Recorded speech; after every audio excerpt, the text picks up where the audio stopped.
오늘 주신 하나님의 말씀은 요한복음 6장 16절에서 26절까지 말씀입니다. 같이 봉독하겠습니다. 저물매 제자들이 바다에 내려가서 배를 타고 바다를 건너 가버나움으로 가는데 이미 어두웠고 예수는 아직 그들에게 오시지 아니하셨더니 큰 바람이 불어 파도가 일어나더라.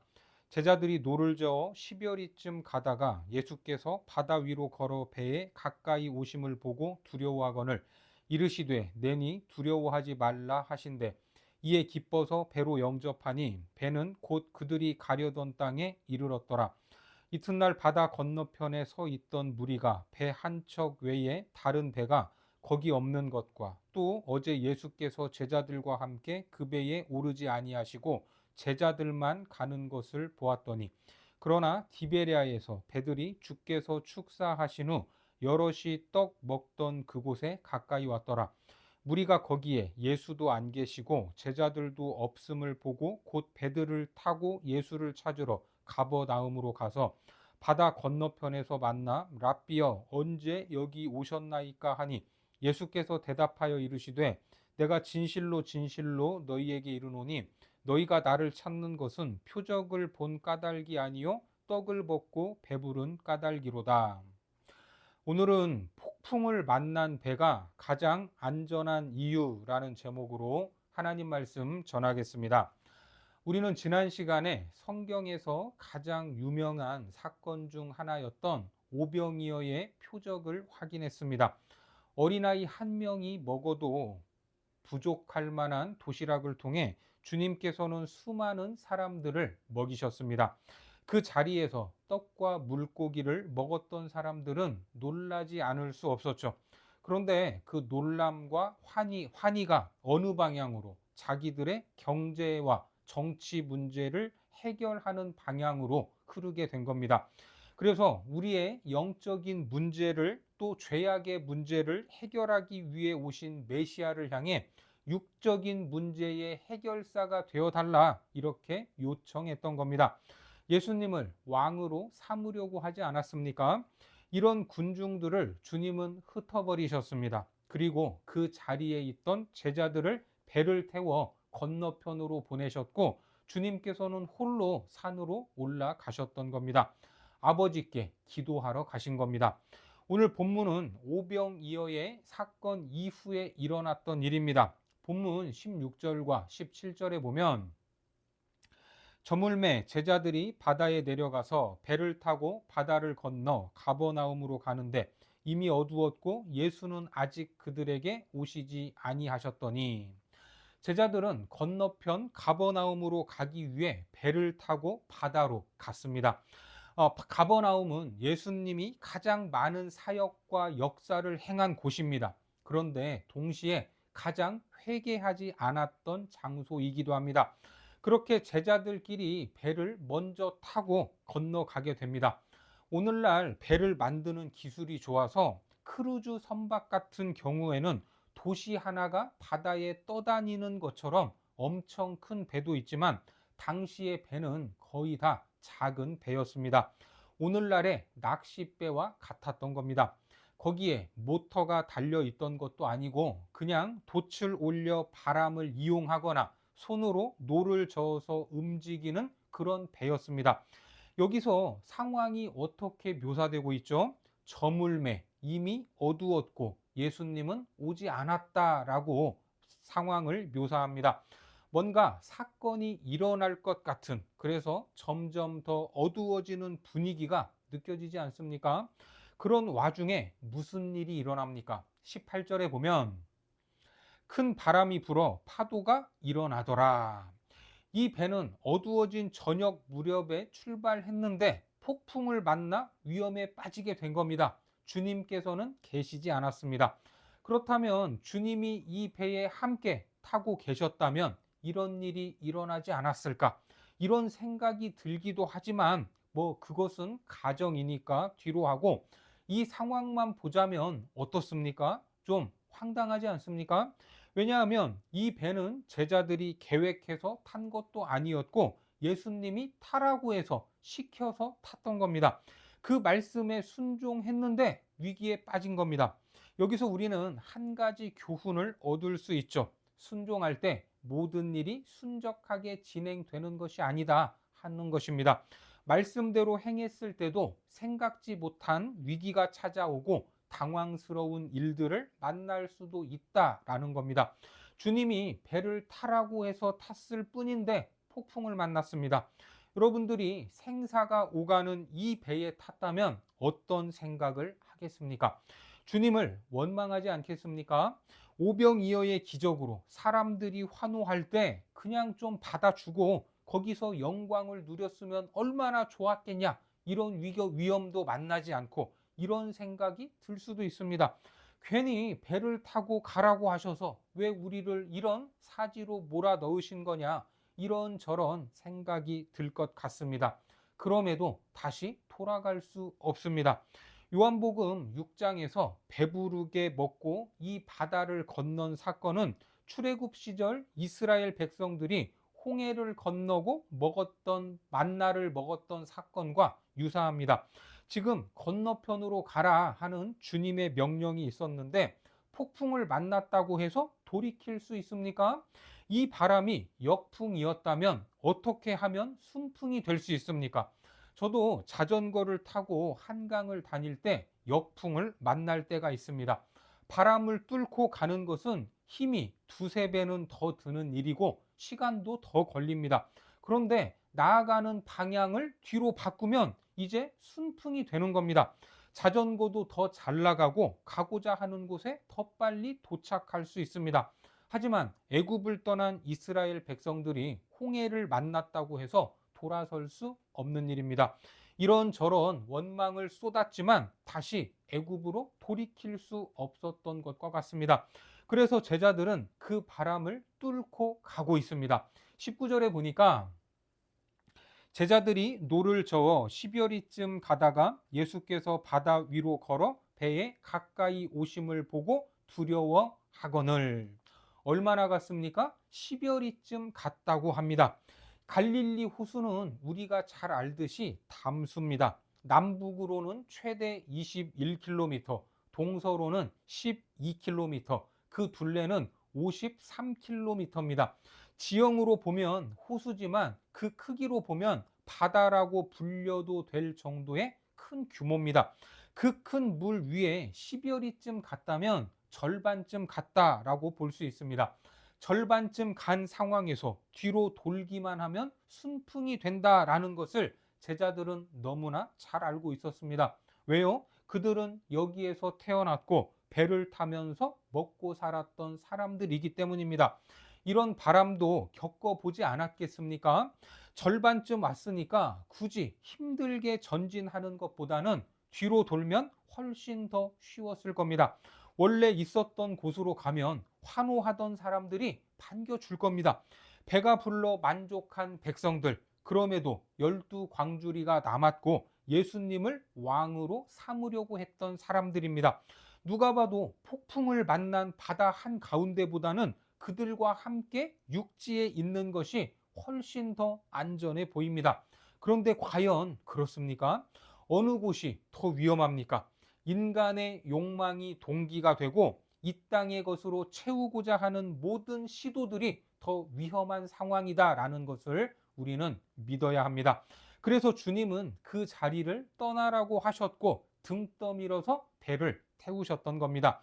그 바다 한가운데 큰 바람 속에서 더 위험하고 죽을 것 같은 상황에서 비명을 지르고 배를 이리저리 움직이며 고군분투하고 있을 때 누가 오셨습니까? 예수님이 오셨습니다. 예수께서 바다 위로 걸어 배에 가까이 오심을 보고 두려워하거늘. 바다 위를 걸어 오셨습니다. 이 물 위를 걸을 수 있는 분은 하나님밖에 없습니다. 고난 중에 있던 욥이 이런 고백을 했죠. 욥기 9장 8절에 보니까 그가 홀로 하늘을 펴시며 바다 물결을 밟으시며. 특히 성경에서 말하는 바다의 이미지는 타락한 세상,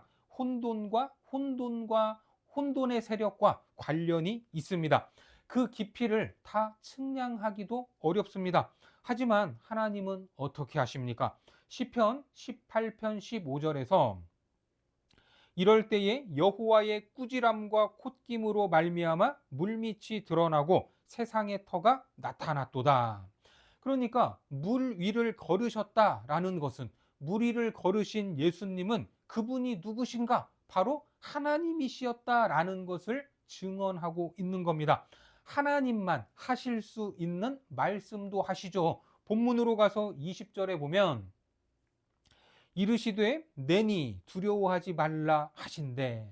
내니 에고 에이미라는 말입니다. 하나님의 이름을 나타낼 때 나는 나다라는 말입니다. 구약에서 모세가 물었을 때 뭐라고 하셨습니까? 출애굽기 3장 14절에서도 하나님이 모세에게 이르시되 나는 스스로 있는 자이니라. 또 이르시되 너는 이스라엘 자손에게 이같이 이르기를 스스로 있는 자가 나를 너희에게 보내셨다 하라. 이것이 바로 하나님의 자기 계시입니다. 마태복음에 보면 모두가 두려워하는 와중에 베드로가 나서서 뭐라고 했죠? 마태복음 14장 28절 이하의 말씀에 베드로가 대답하여 이르되 주여 만일 주님이시거든 나를 명하사 물 위로 오라 하소서 하니 오라 하시니 베드로가 배에서 내려 물 위로 걸어서 예수께로 가되 바람을 보고 무서워 빠져가는지라 소리 질러 이르되 주여 나를 구원하소서 하니. 하지만 요한복음에서는 베드로를 언급하지 않습니다. 그리고 주님을 알아본 제자들이 기뻐서 배를 영접했다라고 기록하고 있습니다. 본문 21절에 이에 기뻐서 배로 영접하니 배는 곧 그들이 가려던 땅에 이르렀더라. 그렇습니다. 풍랑 가운데, 폭풍 가운데 주님이 함께 하실 때 가장 안전하고 기쁨을 누릴 수 있는 겁니다. 그리고 그 배는 목적지에 도착하게 되죠. 시편 107편 30절에서도 그들이 평온함으로 말미암아 기뻐하는 중에 여호와께서 그들이 바라는 항구로 인도하시는도다. 주님은 큰 바람을 고요하게 하셨고 물결을 잔잔하게 하시고 원하는 항구로 인도하셨습니다. 시편의 말씀이 예수님을 통해 현실로 드러났던 겁니다. 이런 놀라운 기적을 경험한 제자들이 무슨 고백을 합니까? 마태복음 14장 33절에 배에 있는 사람들이 예수께 절하며 이르되 진실로 하나님의 아들이로소이다 하더라. 여러분, 제자들은 지금까지 예수님과 함께 하면서 놀라운 기적들을 눈으로 직접 보고 경험했는데 아직도 하나님의 아들이라는 것을 몰랐다는 말입니까? 그렇습니다. 오병이어를 경험하고 배를 타고 바다를 건너갈 때에도 예수님은 누구신가? 그 정확한 정체에 대해 온전한 이해가 없었던 겁니다.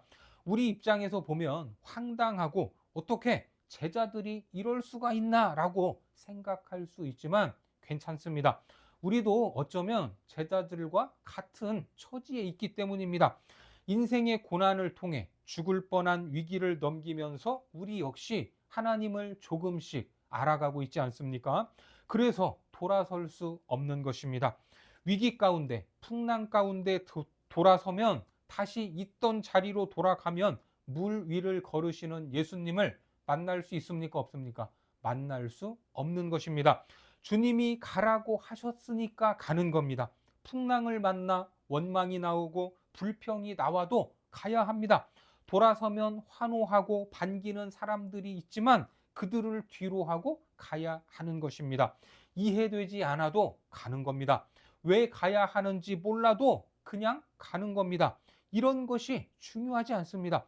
우리의 믿음은, 우리의 신앙은 원래 다 그렇습니다. 그냥 가는 것입니다. 완전히 이해하고 무슨 일이 일어날지 다 알고 가는 것이 아닙니다. 망망대해와 같은 인생길에서 때로는 바람에 밀리고 파도에 밀리면서도 가는 것입니다. 그렇게 갈 때 누가 오십니까? 주님이 오십니다. 주님이 함께 하시고 우리를 안전한 항구로 인도하신다 하는 것을 믿으시기 바랍니다. 그리고 이어서 다음 날 무슨 일이 벌어지는가? 폭풍우를 뚫고 건너편에 도착한 다음 날 사람들은 예수님을 찾으려고 바닷가에 몰려들게 됩니다. 본문 22절에 보니까 이튿날 바다 건너편에 서 있던 무리가 배 한 척 외에 다른 배가 거기 없는 것과 또 어제 예수께서 제자들과 함께 그 배에 오르지 아니하시고 제자들만 가는 것을 보았더니 그 사람들은 여기에 배가 한 척밖에 없다는 것을 알았습니다. 그 배는 누구만 타고 가는 것도 봤죠? 예수님의 제자들만 타고 갔다라는 것도 봤습니다. 그러면 예수님이 뒤따라 갔다면 또 다른 배가 있어야 됩니까? 없어야 됩니까? 없어야 되는데 또 다른 배가 있었다라는 말입니다. 그리고 있어야 할 예수님은 없었던 겁니다. 아니, 이분이 어디로 가셨지? 23절에 보면 그러나 디베리아에서 배들이 주께서 축사하신 후 여럿이 떡 먹던 그곳에 가까이 왔더라. 그리고 오병이어의 소문을 듣고 사람들이 배들을 타고 모여들었던 겁니다. 하지만 예수님은 거기에 계세요, 안 계세요? 안 계십니다. 그래서 예수님을 찾아 나서게 되죠. 본문 24절과 25절에 무리가 거기에 예수도 안 계시고 제자들도 없음을 보고 곧 배들을 타고 예수를 찾으러 가버나움으로 가서 바다 건너편에서 만나 라삐어 언제 여기 오셨나이까 하니 사람들이 가버나움에 가서야 예수님을 만나게 된 겁니다. 그래서 라삐어 언제 여기에 오셨나이까? 주님 타고 가신 배도 없는 것 같은데 배 한 척은 제자들이 타고 갔는데 그 배는 그대로 있는데 언제 어떻게 여기까지 오셨냐라고 물었던 겁니다. 여러분, 이렇게까지 주님을 찾을 수 있습니까? 우리가 살면서 이렇게 주님을 찾아본 적이 있습니까? 사실 우리도 뭔가 긴박한 필요가 생긴다면 주님을 찾고 또 찾을 것입니다. 그러니까 오병이어의 사건이 그들에게 정말 큰 기적이었다라는 걸 알 수 있죠. 예수님만 계시다면, 예수님을 왕으로 모신다면 먹을 것 걱정 없이 살 수 있을 것이라는 육신적 기대와 동기가 이렇게 열정적으로 그들을 움직여서 주님을 찾게 만들었던 겁니다. 이리 갔다 저리 갔다 배를 타고 몰려다니면서까지 주님을 결국 찾아냈습니다. 그분을 왕으로 모시겠다는 말입니다. 여러분, 누군가가 이렇게까지 나를 찾아주고 좋다고 한다면 참 좋은 일이지만 주님은 그들을 향해서 뭐라고 말씀하십니까? 본문 26절에 보면 예수께서 대답하여 이르시되 내가 진실로 진실로 너희에게 이르노니 너희가 나를 찾는 것은 표적을 본 까닭이 아니요 떡을 먹고 배부른 까닭이로다. 주님은 말씀하시죠. 너희가 나를 찾는 것은 표적 때문이 아니다. 이게 무슨 말입니까? 표적은 주님이 베푸셨던 오병이어의 사건을 말합니다. 그 사건의 본질은 예수님이 참떡으로 이 땅에 오신 분이라는 겁니다. 인간이 해결할 수 없는 죄의 문제를 위해 오셨다는 것을 오병이어를 통해 표적으로 보이셨지만 그들은 그 의미와 본질은 깨닫지 못하고 단순히 떡을 먹고 배불렀기 때문에 또 앞으로도 배부르게 해주실 수 있었던 예수님을 찾았던 겁니다. 그러니까 그 사건 속에서 진짜로 봐야 할 것은 보지 못했고 자기들이 보고 싶었던 것만 봤던 겁니다. 단순히 육신적 허기를 채워주고 정치적, 경제적 메시아가 되어주기만을 기대하고 있었던 겁니다. 예수님이 이런 생각을 하고 있는 그들을 지적하신 겁니다. 물론 처음에 예수님을 찾는 이유가 육신적인 문제, 물질적인 것에 기초한 욕망 때문에 찾을 수도 있습니다. 예수를 믿으면 병이 낫는다, 복을 받는다, 자녀가 잘 된다. 그런데 그 신앙생활에 영적 진보가 없으면 끊임없이 육적인 기대와 동기로 주님을 왕 삼으려고 하는 겁니다. 애굽에서 살 때가 좋았다. 왜 우리를 이곳에 데려왔냐? 민수기 11장 5절에 보면 우리가 애굽에 있을 때에는 값없이 생선과 오이와 참외와 부추와 파와 마늘들을 먹은 것이 생각나거늘. 그러니까 주님을 믿으면서도 우리는 세상의 만족을 추구할 때가 너무나 많이 있습니다. 애굽에서 누렸던 것들을 찾고 있다는 겁니다. 그런데 그 원망과 불평이 무슨 일을 하면서 그날 아침에 하늘에서 내린 만나를 먹으면서 이런 불평을 쏟아놓고 있는 겁니다. 민수기 11장 6절에 보면 이제는 우리의 기력이 다하여 이 만나 외에는 보이는 것이 아무것도 없도다 하니 어떻습니까? 하늘에서 내린 만나를 먹으면서 불평하고 애굽이 좋았다라고 말하고 있습니다. 이것이 인간의 모습입니다. 떡을 어디서 사겠느냐고 하시면서 인생들의 어두운 영적 상태를 드러내셨고 오병이어의 표적을 통해 주님이 누구신지를 보이셨지만 사람들은 여전히 주님이 누군지를 모르고 있습니다. 여러분들은 주님이 누구신지 알고 계십니까? 내니 두려워하지 말라. 그분은 물 위를 걸으시고 폭풍을 잠잠케 하시는 분입니다. 창조주가 되시고 통치자가 되는 분입니다. 우리는 육신의 필요, 그 필요를 채우시는 주님을 통해 그분이 누구신지를 점점 더 알아가야 합니다. 오병이어의 사건 이후 이 사건을 통해서 육신의 필요, 땅의 것을 기초로 살지 말고 출애굽한 이스라엘 백성들이 가나안 땅을 향해 나아갔듯이 우리 역시 영적 가나안을 향해 뒤돌아보지 말고 가야 할 것을 깨닫게 하시는 겁니다. 주님 뜻대로 살기로 했네. 뒤돌아서지 않겠네. 이 찬양의 고백이 우리 삶의 매일의 고백이 되기를 바랍니다. 무엇을 먹을까? 무엇을 입을까? 이런 염려가 있을 수밖에 없지만 그것을 뛰어넘어 우리를 먹이고 입히시는 하나님을 바라보고 의지하기 바랍니다. 우리의 필요를 아시는 주님께서 아무것도 염려하지 말라 이렇게 명하십니다. 지금 우리의 삶이 폭풍이 일어난 바다 한가운데라고 할지라도 주님이 함께 하시면 그 자리가 가장 안전한 곳임을 믿으시고 주님과 함께 영적 가나안을 향해 오늘도 한 걸음씩 믿음의 발걸음을 옮기시기를 주님의 이름으로 축원합니다. 기도하겠습니다. 하나님, 우리는 육신의 만족과 땅의 것을 추구할 때가 있지만 구원받은 우리의 삶은 이 땅이 아닌 하늘이어야 함을 믿습니다. 하늘 백성으로 살아가는 우리 삶에 때로 풍랑을 만난 배처럼 요동할지라도 뒤돌아서지 않기 원합니다. 주님이 함께라면 폭풍 중의 배가 가장 안전한 곳임을 믿게 하셔서 오늘도 영적 가나안을 향해 전진케 하여 주옵소서. 예수님의 이름으로 기도드립니다. 아멘.